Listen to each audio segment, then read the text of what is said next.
Salut tout le monde, c'est Valérie, nutritionniste diététiste et aujourd'hui, je vous donne mes 12 meilleurs conseils pour économiser beaucoup sur vos fruits et légumes. Vous le savez, les fruits et légumes devraient occuper la plus grande place dans votre assiette, mais avec l'inflation actuelle, c'est vraiment pas toujours évident.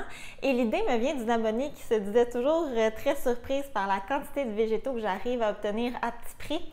Donc, c'est maintenant que je vous dévoile mes meilleures stratégies en espérant vraiment vous aider dans vos prochaines épiceries. Comme toujours, si vous aimez mon contenu, pensez à vous abonner à ma chaîne et c'est parti avec mon premier conseil, considérer combiner deux épiceries. Et c'est un conseil qui ne s'applique pas à tout le monde et il existe plusieurs écoles de pensée, mais de mon point de vue, combiner deux épiceries vous donne accès à une plus grande variété de fruits et légumes à petit prix. Ça permet vraiment de profiter des meilleurs rabais aux deux endroits et d'élargir notre sélection de fruits et légumes. Évidemment, pour faire du sens en termes de dépenses de temps et d'essence, les deux épiceries doivent être à une distance raisonnable l'une de l'autre. Pour ceux qui n'ont pas cette option-là, une alternative très intéressante, c'est les imbattables chez Maxi. Si vous trouvez un produit identique dans le circulaire d'un concurrent, il s'engage à égaler le prix. Il suffit simplement de présenter la preuve papier ou numérique. C'est un service que j'emploie très souvent et qui permet d'accéder à plus de rabais dans un seul stop. Mon deuxième conseil est de regarder du côté des marchés moins populaires. Avec la hausse des prix, j'ai vraiment ouvert mes horizons aux autres marchés pour l'achat de mes fruits et légumes.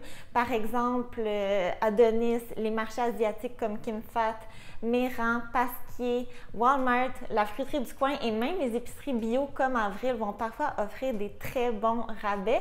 Et les semaines où les circulaires des bannières populaires sont moins profitables, ça m'ouvre à plein d'autres possibilités.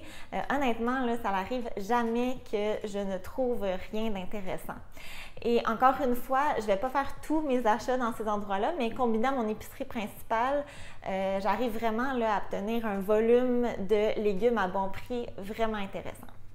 Mon prochain conseil, c'est d'utiliser les applications Flash Food pour Provigo et Maxi et Foodeo pour IGA et Metro. C'est super simple. Les aliments qui approchent la date de péremption sont vendus à rabais sur l'application. Selon moi, Flash Food se démarque beaucoup plus pour le département des fruits et légumes. Entre autres, ils offrent des boîtes de fruits et légumes mélangés à un prix variant généralement entre 5 et 10 $ selon le format et la sélection. Et jusqu'à maintenant, je peux dire que du positif. Quelquefois, j'ai dû transformer des fruits et légumes en potage ou en compote, mais autrement, la qualité est vraiment étonnante. Autre point positif en faveur de Flash Food, il n'y a pas de frais de transaction contrairement à Foodeo et pour mes besoins, ça fait vraiment beaucoup plus de sens. Mais libre à vous de choisir l'application qui vous convient mieux. Je serais vraiment curieuse de connaître vos préférences. Et il faut aussi être prêt à improviser parce qu'on n'a pas le contrôle sur les choix à faire et souvent, on voit juste une partie du contenu du panier. Donc, c'est toujours une petite surprise. Sous le même principe, plusieurs magasins vont mettre à la disposition des racks de fruits et légumes en réduction. Ça vaut vraiment le coup d'y jeter un coup d'œil et cette fois-ci, on a vraiment conscience de ce qu'on achète. Quatrième astuce, c'est d'apprendre à utiliser toutes les parties comestibles de vos végétaux. Par exemple, les pieds de brocoli, les fans de radis, de betterave et de carottes, les feuilles de chou-fleur, les tiges de chou kale, les épluchures et les tiges de certaines fines herbes peuvent tous être consommés et on estime que 63% des aliments jetés par les Canadiens auraient pu être consommés et les fruits et légumes sont les plus touchés. C'est énorme et depuis quelques années, là, je fais vraiment un gros effort pour manger le plus possible mes végétaux en entier et ça fait une réelle différence dans mes achats et dans mon budget course. Je ne suis plus obligée d'acheter autant qu'avant et une bonne place pour commencer, c'est de prendre conscience de ce qui est jeté. Regardez dans votre bac brun, est-ce que certains aliments auraient pu être utilisés? Et je vais vous laisser là en barre d'informations quelques ressources pour cuisiner les parties moins populaires. Mon cinquième truc, c'est de préférer les choix non ou peu transformés. Oui, les fruits et légumes pré-coupés ou pré-lavés sont super pratiques, mais ils sont aussi souvent plus chers. Et pour ça, je vous dis d'utiliser vos outils. Par exemple, moi, je vais employer beaucoup mon robot culinaire pour râper mon chou, mes carottes et hacher mes légumes. Ça prend vraiment quelques secondes et c'est prêt. Mon conseil suivant, c'est d'opter pour les gros formats. Habituellement, les gros formats de fruits et légumes sont plus économiques à condition, bien sûr, de les consommer. Rappelez-vous que le prix total reste plus cher. Alors, si vous gaspillez, vous êtes totalement perdant. Je vous suggère donc de comparer le prix au 100 grammes et de réfléchir à vos habitudes de consommation avant d'acheter.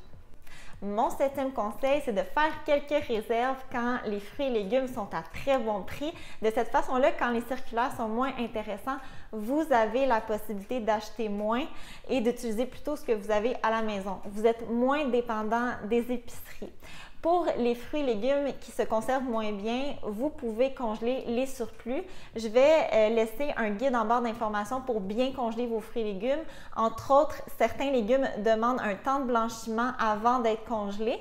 Sinon, personnellement, j'aime beaucoup transformer mes fruits et légumes, par exemple en compote, en soupe, en potage ou encore faire des ratatouilles.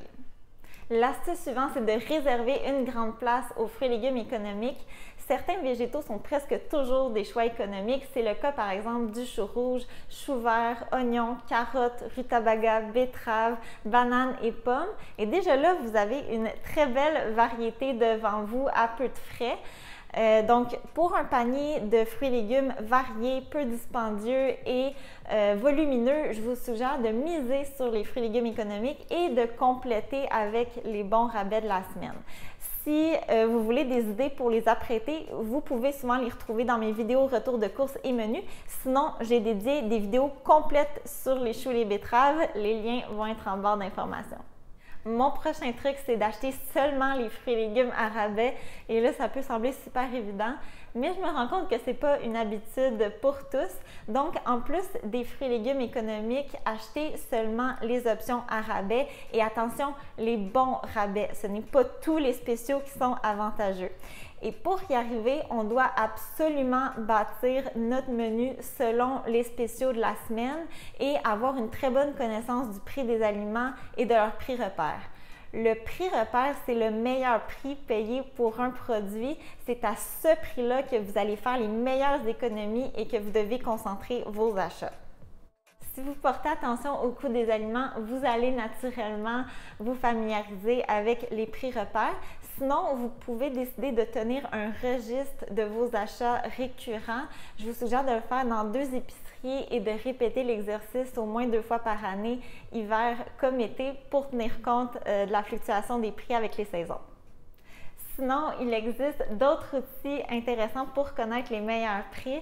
Évidemment, nous avons les circulaires. Habituellement, les meilleures réductions vont apparaître sur les premières pages.